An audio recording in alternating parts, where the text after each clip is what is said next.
Hey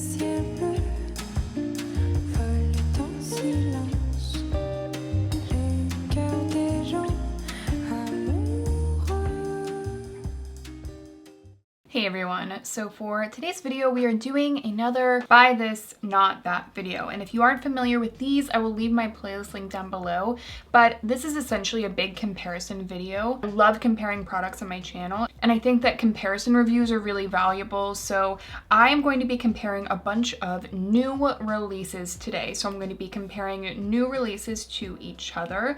I will also be comparing some new releases to other items in my collection that I think will hopefully offer kind of a touchstone for you guys and give you a better idea of which item is going to work the best for you. We have a lot to talk about, and honestly, quite a few of these new releases, I gotta be honest, I'm not impressed with. So not only will I be telling you guys why I like or dislike something, I will also be showing you guys, giving you swatches as well as demos. So if it's all helpful, please make sure to give this video a thumbs up. All right, let's start off with the brows. I have two new brow releases that I wanted to compare for you guys. So first I have the Patrick Ta Major Brow Lamination Gel. It is what I have in my brows today as my brow gel, and I want to compare it to this new product from Refy. It is the Brow Sculpt Shape and Hold Gel with lamination effect. So again, both of these are supposed to give you a laminated brow look. Let's first start off with the Patrick Ta because I think Patrick Ta has done something really special here. The first thing that you will notice when you open up this product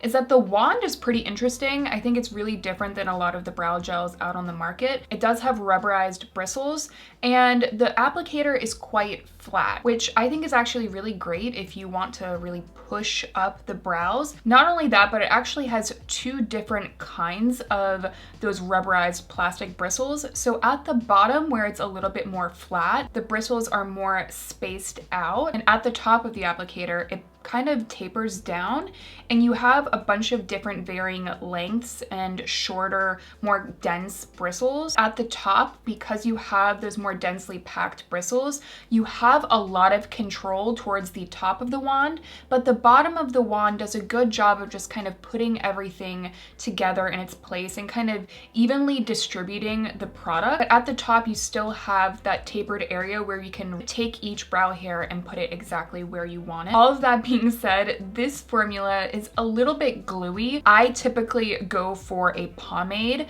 I like pomade products because they give me a little bit of texture in my brows. Kind of think of it in the way that you would use a gel for your hair to kind of give it a lot more structure and hold, whereas a pomade will add more texture and it typically is a little bit more on the matte side. But I do think that there's something to be said about this formula. It's very intense. You get a lot of hold, but I think something about the formula, you know, that intensity and that hold of the formula in combination with this wand actually makes for a really nice brow look. The wand does such a beautiful job of separating every single hair, and when you think about the kind of laminated brow look, that is what that brow look is trying to achieve. It's trying to give the brows a really lifted look, and it does a really good job of making all of the eyebrow hairs look separated and therefore somehow kind of making them look like there's more of them. Gives me a generally more volumized look, and I'm not quite sure how it does it. This is definitely one of those products that a little bit goes a long way. You really don't need a lot. And for example, if you get a little bit on a hair, like if there's a tiny little droplet or bead in the brow and you let it dry, it's going to solidify that way. So you definitely need to make sure that you are really combing this through the brows very evenly. And honestly, it only took a couple of times for me to get the hang of it. So though this brow gel is a little bit intense for me, I have to tell you, I actually really love it. This in combination with another brow product I'm going to talk about shortly has been my go-to, and I've just really been enjoying it. Honestly, with brow products, it takes a lot for me to get excited, so I think that says a lot. Let's next talk about this product from Refy. So this is actually a clear brow pomade. And when I say clear, obviously it comes out of the tube looking quite white. The applicator is natural bristles. It is definitely more on the straight side, and it's actually quite long. We'll get back to that in a second, but you also get at the top of it, get a brush that you can both disperse the product through the brow and then also comb up the brows. It is, however, a little bit high maintenance for that reason. I know some people take a really long time with their brows. I don't like to spend a huge amount of time on them. This is definitely going to take a few more steps for you. It's not going to be as intuitive as just a brow gel. As I mentioned before, this is a clear pomade product, so it is definitely more on the matte side. And I find that when it is at its best, it gives me a very voluminous, textured look, and I do really enjoy it for that reason. I love that you can just add texture to your brows without adding more color, and this one certainly does do that, but I think it's more so just an application problem for me with the actual packaging. So like I mentioned before, this wand is quite long. And also the product, I mean, there's a lot of product on this wand. Now you could very easily just take the excess off, comb it through the brows and be done. But if you're someone just trying to quickly apply a brow product, it is another step. And then also if you apply too much, I almost find that this can give me kind of a waxy look to my eyebrows and ironically make them look more thin. And then if you over apply, it definitely will give you a little bit of that like dandruff look when it actually dries down. Honestly, with both of these products, I think a little bit goes a long way, but especially with this item. I do think that those of you that like a soap brow will enjoy this. I have had my brows look pretty good with this product, but if I think about clear pomades, I'm more likely to reach for my Glossier Boy Brow in Clear or even the Surratt Brow Pomade. That is a pretty expensive product, but I do think that the wand is gorgeous. It offers a look that is a little bit more dependable. Consistency in makeup is really key for me. If I can't get a consistent look with a product, I'm less likely to recommend it. So personally for me, I think Patrick Ta did an incredible job with this gel, and I would not repurchase this one from Refy. But I also wanted to mention very quickly the other brow product that I've been using a lot, and it's the Shape and Fill Duo from Rare Beauty. They sent this over to me. I really didn't think much of it, but I love that you just get everything you need for a really soft, defined eyebrow look. So you get a mirror, you get two different colors, which is great, and then this brush, which is held inside of the packaging, really applies the product so easily. It's quite good quality, and I just find that brow powders are just so underrated. You can obviously get a little bit more of a strong look, and these are quite pigmented. They last a really long time, and I love that these are more matte. So this brow duo I have been just really enjoying. Let's talk about this product from Milk Makeup. This is the Sunshine Under Eye Tint and Brighten, and I want to compare it to this product from Fenty, the Bright Fix Eye Illuminators. All right, spoiler alert about the ones from Fenty.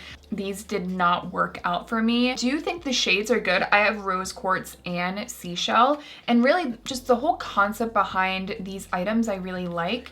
But unfortunately with the Bright Fix formula, it had nice creaminess to it, but when I applied it to my under eyes, it exaggerated every single little piece of texture. And honestly, they made my under eyes look worse than they did when they had no product on them. Like for me, it's a huge no-go. If a product makes the quality of my skin look worse, having applied it, not something that I reach for again. But I do know that some people that really enjoyed the Eavesdrop from Fenty, but for me, it was very disappointing and I did not like the way it looked under my eyes.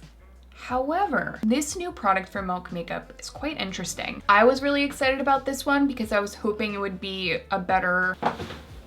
Sorry, Kit is actually with me today. She is right over there. If you don't know who Kit is, she's my dog. She had surgery recently. She's been hanging out really close to me. Usually when I'm filming, she's just under my bed sleeping. And really, you guys should follow me on Instagram just for her because she is the best. But anyway, so I was hoping that this would be a better fit for me.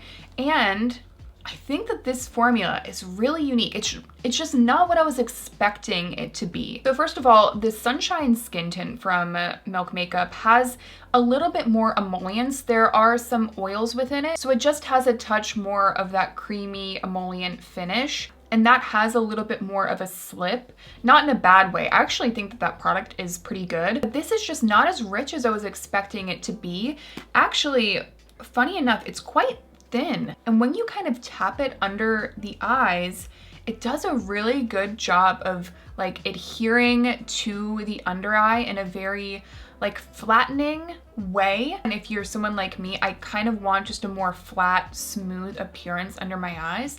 And this does a pretty good job of doing that. Now, I do wish there was more coverage to it. It is more of a sheer light coverage product, but it looks quite flattering. And also, it doesn't really crease that much either. Like, I think because of the thinness and the way it adheres to the skin, it just doesn't want to crease a lot. I'm not saying it's completely creaseless whatsoever. If you are a fan of like the Glossier Stretch Concealer, but you want something with less emollients, I feel like this is a really good option. Just for an everyday kind of brighten up the under eyes, make everything look smooth. Haven't tried it under concealer yet.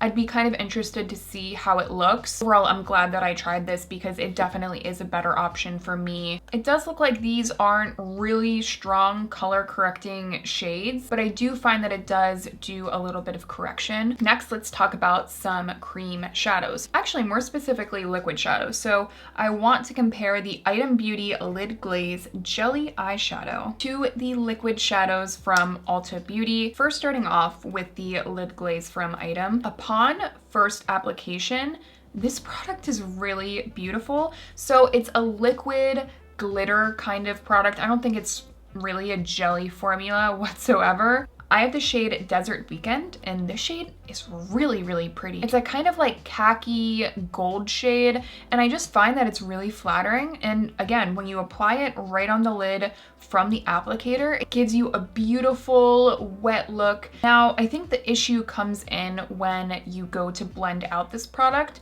So if you wanted to just take a brush and blend it out all over the lid, it's really going to blend out into nothing, and you can see that in the demo. But let's say you just wanted to kind of blend the edges with a finger, just use the applicator to make a smooth sweep across the eye and not really touch it after that. It does look better, and I do think you get better pigment that way, but I do think that this formula comes with a few problems. And whenever I talk about liquid shadows on my channel, I tend to talk about these problems. Number one, it applies beautifully on the lid right away, and it has that really shiny, wet look, but then it starts to set down. And when it sets down, it really doesn't want to move that much, which is fine. We do want a product that will last longer. When it sets down, all of the shine, that wet looking, pretty metallic shine, kind of goes away. And what I am left with on my eyes is a very heavy look. It really makes my lids look heavier than they are. It is just not flattering, especially I would say if you have dry skin on your eyes, if you have more mature skin on your eyes, like this is not going to be great. I would say if you want a good liquid shadow, any of these from Ulta Beauty would be a better way to go. So if you want something more glittery, the Ulta glitter creams are a beautiful product. I will say though, you need a base with this. If you just kind of use the applicator to tap it on the lid, it will give you a really high shine, glittery look, and it doesn't exaggerate the texture on my eyelids the way that the lid glaze does. It's really good for kind of pinpoint adding glitter as well. You don't need a glitter glue or anything. You could also go with the metallic cream shadows from Ulta. I do wish that these had a little bit more of a high shine finish. They are way easier to work with. They have a beautiful kind of creaminess to them. They want to blend, so they're just such a better, easier option in my opinion. Breakdance is actually a really pretty shade as well. One of you recommended me try it out, and I'm glad that you told me to. What I like to usually do and a lot of you guys probably already know this, I love going in with the Ulta matte cream eyeshadows into the crease. That's what I did today. This is the shade Game Over. And then I add a glitter all over the lid. That way I have something that's really long wearing, but I also get that wet looking shine. Today I'm actually using a cream shadow from Lorac on my lids. It is so, so beautiful. I will have everything that I'm wearing on my face today linked down below. Yeah, I have to say that I would personally skip out on this and just go for some of the products that are at Ulta. Do a quick comparison between the Rare Beauty concealer brush, which honestly, I think Rare Beauty is one of the only brands that have managed to gain a lot of hype behind their brushes. Their brushes are really, really good. But I wanted to compare it to this new one from Rose Inc. This is the number 2 brush. But starting off with the Rare Beauty concealer brush, this brush is just incredible. So they created it to mimic the fingertip, and I think that's why I love it so much, because it's one of the only concealer brushes that I've ever used that doesn't give me like a streaky look under my eyes. It's so beautifully soft and dense, but not uncomfortable. It really presses the product into the skin. It blends product so, so beautifully. I really want to try out the foundation brush because I've heard the same high praises. As far as concealer brushes go, like this is the only one that I use. But let's compare it to the Rose Inc. number 2 brush. In an ideal world, I would be comparing this to the Rare Beauty foundation brush, but this has an incredibly similar shape to the concealer brush from Rare Beauty, and that's why I bought it, because I found that this shape of brush does a really good job of kind of pressing the product into the skin and giving you a very natural look while kind of maintaining pigment. Now, the first difference that I saw with these 2 brushes right away is that these have a little bit more of those stippling hairs up at the top, whereas the Rare Beauty has kind of the same density all the way around. I don't mind that though about the Rose Inc. brush, but here's the problem. This brush is really, really poor quality, you guys. It feels so, so scratchy on my cheeks, even like getting it towards my cheeks at all. I really can't imagine anyone enjoying applying this and this feeling nice to apply makeup. I would just never want to put this on my skin again. I applied this with cheek products and there was just no way that I was going to use this all over my face to put on foundation. I just did not want to do that to my skin, so I can't recommend this one. I would happily apply cheek products with this one again, even though it's smaller. Shall we talk about some concealers? So I have 2 here. These are both new releases. So I have the one from Rose Inc. as well as the one from Item Beauty. I feel like I should preface this with the fact that I'm just really picky with concealers. One of those makeup items that I really need a natural, healthy look to my under eyes. I want to look at how I conceal my dark, dry, sunken under eyes. I will leave my tutorial linked down below for you guys. Let's first start off with the Air Hug from Item Beauty. So this has very simple packaging. The doe foot applicator is nice quality. It's also more straight, so it's good if you just want to kind of dot this onto the face, which I think is a good way to go because this is a very thick product. I don't think the texture is necessarily bad. It actually wants to blend onto the skin quite readily, but this is a very heavy duty concealer. At least for me, it's got a lot of coverage to it. And I also find that this is just not the most flattering concealer for me. It makes my under eyes look more dry. It makes them look more sunken. Rather than being soft and hydrating, it just kind of sinks down into my skin and in general just makes my eyes look more sunken. However, I do think that fans of something like the Tarte Shape Tape that wanted something that was a little bit more blendable would probably like this. I don't know, I can see the potential of this product, but for me, it's a pass. As for the Rose Inc. concealer, I really love this packaging. It's very aesthetically pleasing to me. It does have a better texture in my opinion. It definitely has a little bit more of a glide. There's more smoothness to this product. As a product for like all over the face, I can see this being a really nice item to have. It's a little bit more soft on the skin. It's a little bit more blendable. This doesn't have quite as much coverage as the Item Beauty. It does look in the demo like it has more coverage, but I did apply just a little bit more of this one. I have to say, even though I do think this is more of a blendable formula, for me, again, it's just not one that I can recommend to you guys. My skin just didn't look as hydrated as I wanted. Sure, the coverage was there, but it didn't conceal any of the sunkenness under my eyes. It just continued to kind of exaggerate it. And I think an important note is that I'm not expecting a concealer to completely take away the sunkenness under my eyes. My Holy Grail concealers do a good job of concealing it a little bit. I do appreciate concealers that just don't make it look worse.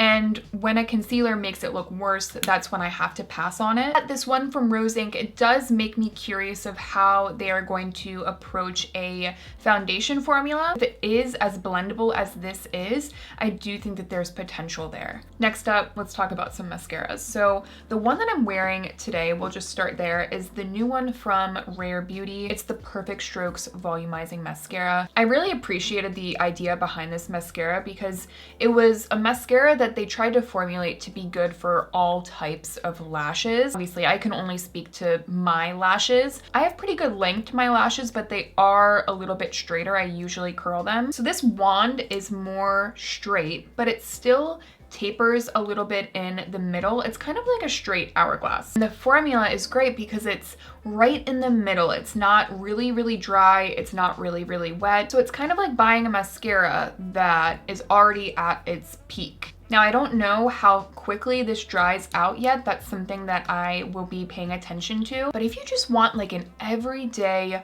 volumized look that is very consistent, I think this mascara is really nice. It does a good job of giving me lots of length and kind of pushing the lashes up. It lasts really nicely on my eyes as well. So I think in general, if you're looking for a new volumizing mascara and you tend to like a more hourglass wand shape, I think that this one is definitely one to look into. I also have the new Fullest Volume mascara from Ilia as well. It has a similar wand shape, but this is a little bit more of an exaggerated hourglass, and the bottom of it is a little bit fluffier than the top. Formula is a little bit more on the wet side, so this is going to give you a really volumized look very, very quickly. This is actually quite dramatic for me. It almost kind of gives me like the anime eye look. Those really pretty punchy lashes, but for me it is more of a look. So it's not something I would necessarily go for every day, but I can appreciate it. I don't think it's going to be for everyone though. I do like how black this is as well.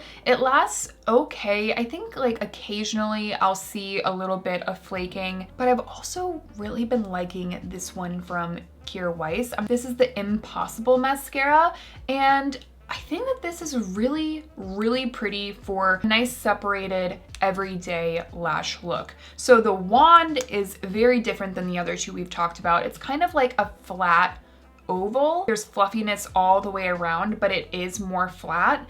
And I find that it just kind of gives me that fluffy, separated lash look. It's really nice for every day, but you can certainly build up this product. It is kind of annoying to take off, I've found. So I think it just depends on the lash look that you're looking for which one that you would choose. And for lips, I want to compare two different lip oils. So we have this one from Item Beauty. It is the Lip Quip in the shade Come Through. This is the most popular shade. It was what I was wearing. It's kind of has faded off a bit. I have to say that I really, really love the applicator. So this has a great doe foot that has a scoop out of it, and it's very plush. It just feels very comforting on the lips. And the formula itself, it's very buttery, but it's not overly slippy. I honestly prefer more of a gel balm kind of texture rather than a lip oil.